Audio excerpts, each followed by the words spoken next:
இடுப்பு என்ன பண்ணுது? வலிக்குது. அப்புறம் இது முடியல. அப்புறம்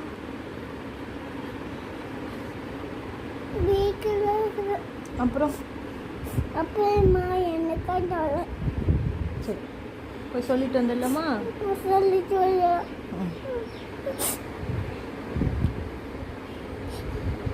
பாய் சொல்லு. பாய். சளி பிடிச்சிருக்கா? சளி என்ன பண்ணு? இடுப்பு என்ன பண்ணுது? வலிக்குது. அப்புறம் இது முடியல. அப்புறம் வீக்கில் இருக்குது.